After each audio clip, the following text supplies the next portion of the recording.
Thank you very much. What a joy and honor to be back here at the Values Voter Summit. It was actually 3 years ago was the last time that I was here, and a lot has changed in this country.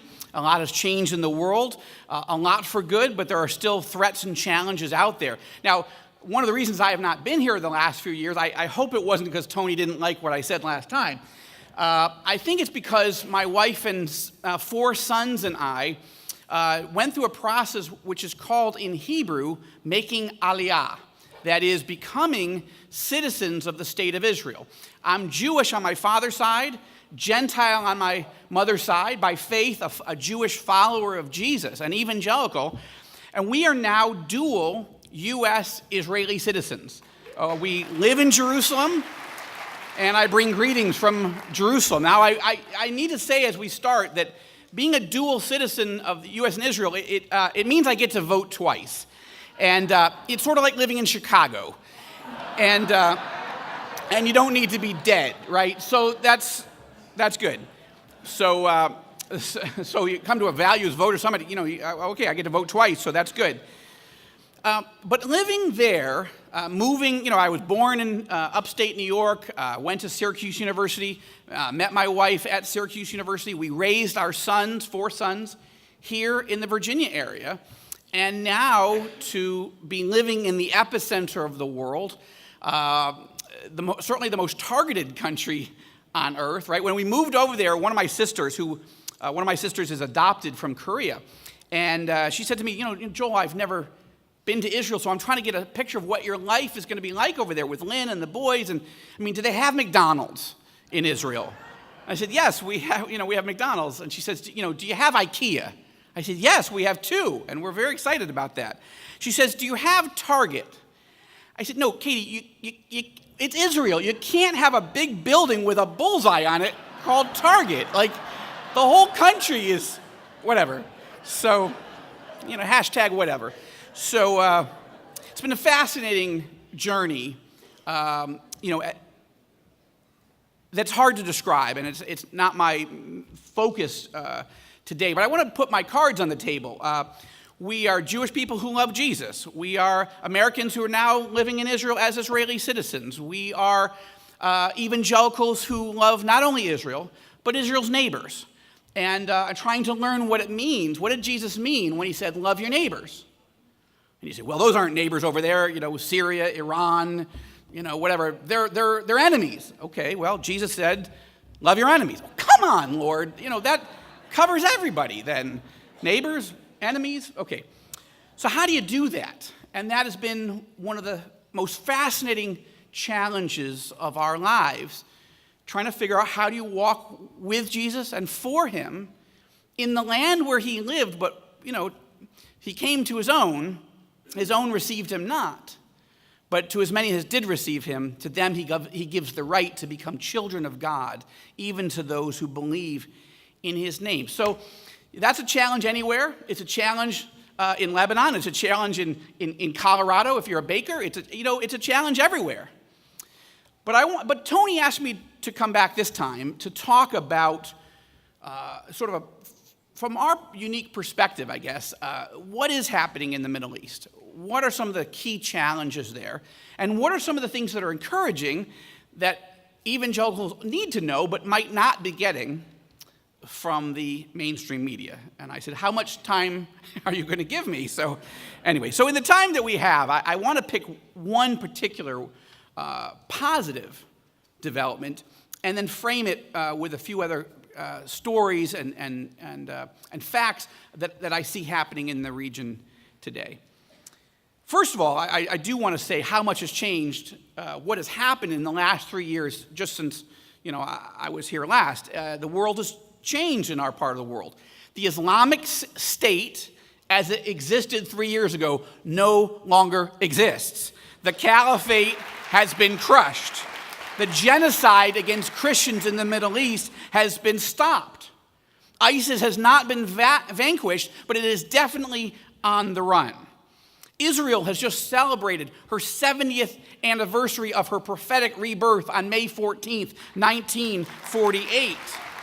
Jewish families like my own are returning back to the promised land, back to the Holy Land after centuries of exile, just as the scriptures foretold.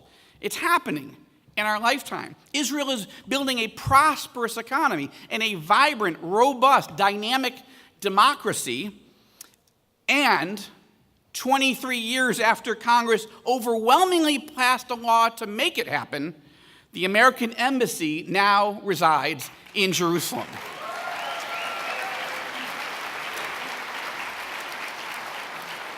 Now, that's not just in the last 3 years. That's the last 18 months. And I think, I need to be honest with you all. We are evangelicals. We ought to be honest with each other, right? So I was a never-Trumper until Thursday, not last Thursday, but the Thursday before the election, okay? I had to send in my absentee ballot from Israel by FedEx, and I had been quite outspoken about my concerns and criticisms of the candidate Trump. But it did come down, it was him or her now. There were, 16 other options were gone. There was nothing else was going to happen. This is it. You got to send in your ballot, and it's him or her. And so I knew what she was going to be, and I wasn't sure what I was going to get, what we were going to get. Some were early adopters, yourselves included, perhaps, but I was late in the game. But there were many reasons, and I actually posted that day, on that Thursday, a column just on my own blog with what were the decisions, how did I get to this point? Because I had been vocal. And what I didn't write, because my wife made me take it off, she thought you should just focus on your actual main substance. But there was one other, and that was that my wife had said, just to be clear, you're going to vote against a ticket where one of the people on the ticket actually has read your novels and likes them? That's your plan? That would be Mike Pence, who Mike and Karen we are friends, Lynn and I, with them, and now to see him as the Vice President of the United States in such a key role, helping the president with these type of issues, it's really quite extraordinary. I didn't write that in the column. But, people are policy. And when you see someone like Secretary Pompeo, another reader of the novels, but whatever, when you see him as the Director of Central Intelligence and then the Secretary of State, leading U.S. foreign policy, explaining it, advancing it, working with the president, this is just amazing to see evangelicals in these key positions. Not that evangelicals need to be in every key position, but kind of encouraging that people who have these values and are so concerned about the direction of the country are in key positions, and they are making progress. And I said on CNN early on when the administration started, listen, I'm an evangelical, so even though that was not a marriage with the president coming into power, I think of it like a marriage that I wasn't sure should happen, honestly. But now that it's happened, I want it to succeed. There will be times that criticism is necessary, but there's a difference between being a critic and being a cynic, right? And there are times to be critical, but if you are a cynic, that means you don't believe somebody can ever change, ever make good decisions, ever hire good people, ever advance our values, and that clearly is not the case. So much good has happened, and I am grateful, especially because I live in a tough neighborhood now.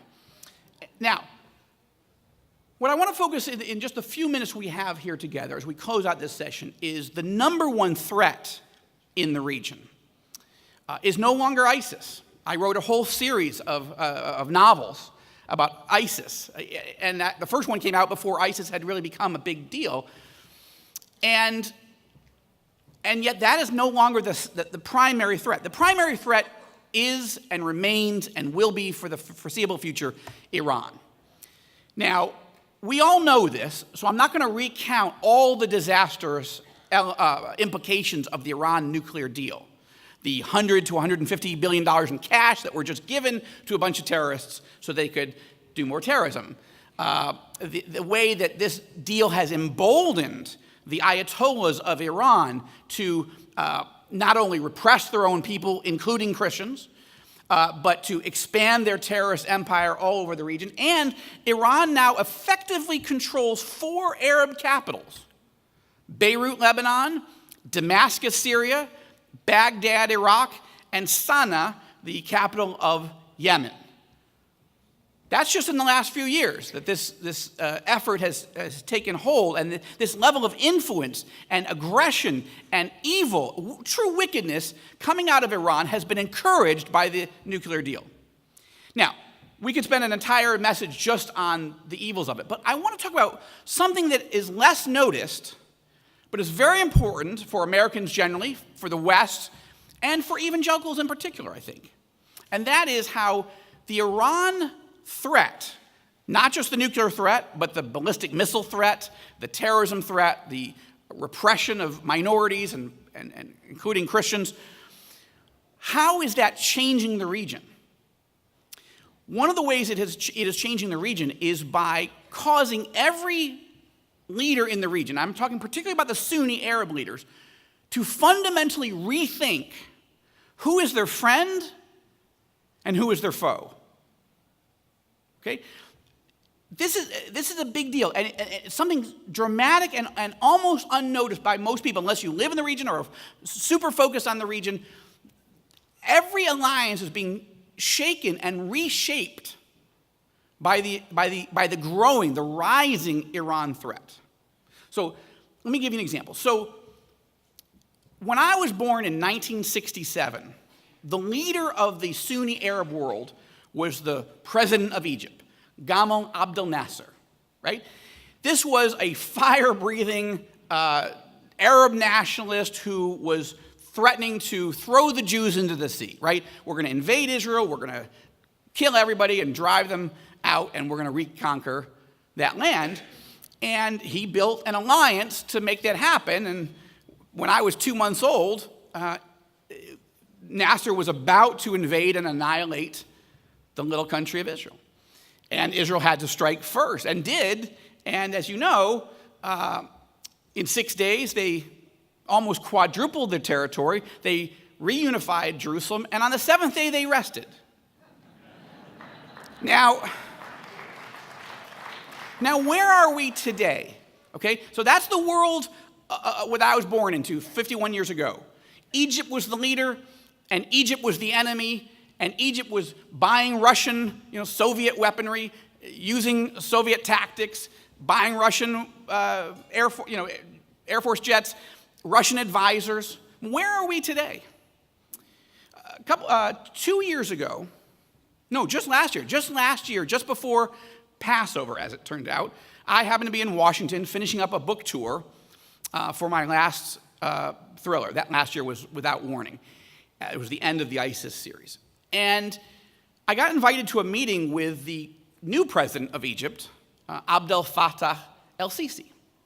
Now, I'd been intrigued with him. I'd been watching what was going on with him. Of course, I'd never met him, but I got invited to a meeting. There was about 60 Middle East experts, and I got included. So that was fascinating to hear 2 hours of his briefing, and including our questions.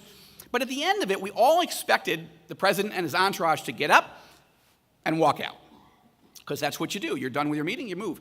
But he got up and started to chat with people. Nobody knew what to do. And many people in the room had a lot more seniority. They were former somebodies, former secretary of this or director of that. I'm just a novelist, right? I just make things up for a living. So thought if he's, so everyone was a little, they all knew the diplomatic niceties. I didn't. So I just thought, great, he's chatting with people. I'd like to meet him. So I moved around. The Secret Service didn't stop me. Suddenly I'm shaking hands with President el-Sisi. Now, I thanked him for this time. I thanked him for rescuing the people of Egypt from the Muslim Brotherhood.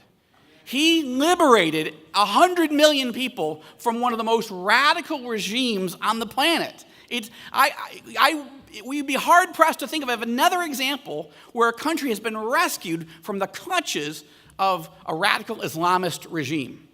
So I thanked him for that. I thanked him for all he's done to protect Christians.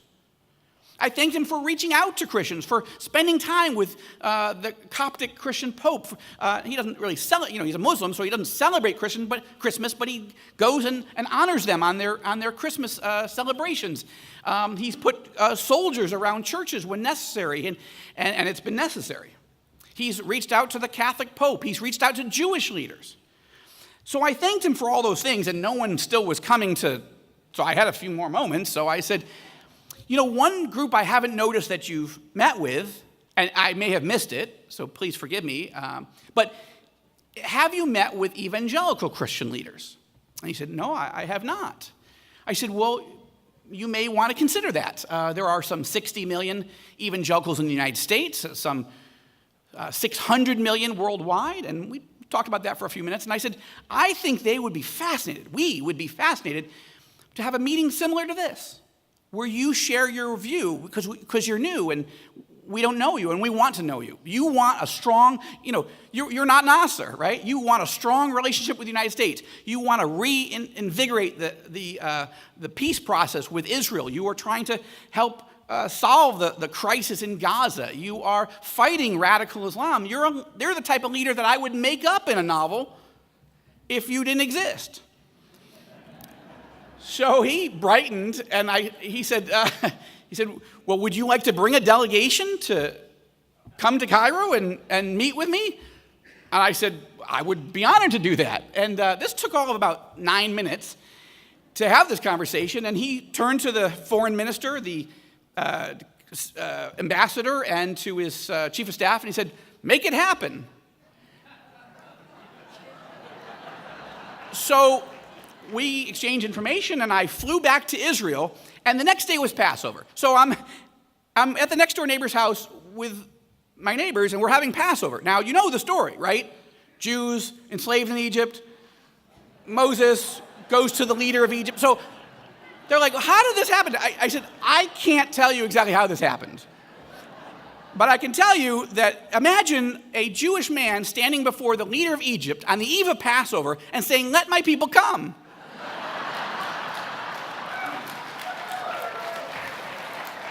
That's not how the story goes the way I remember it. So now for a few months I started thinking, well, maybe this isn't going to happen. Maybe, he'll harden his heart. But anyway, it happened. And I want to thank my dear friend Tony Perkins and my dear friend General Jerry Boykin, because they joined me on that delegation. We not only met with senior Muslim leaders and with 60 Egyptian Christian leaders to hear their stories and how can we pray for you, how can we encourage you. But the first meeting we had, at their insistence, the government's insistence, was with the president in the palace. We were supposed to have an hour. We had almost 3. And Iran was one of the main topics that he wanted to talk about. Iran and all the radicalism that goes with it is causing leaders like El-Sisi to rethink what they want. We see this in Jordan. We happened to take the delegation. King Abdullah had read one of my novels several years ago.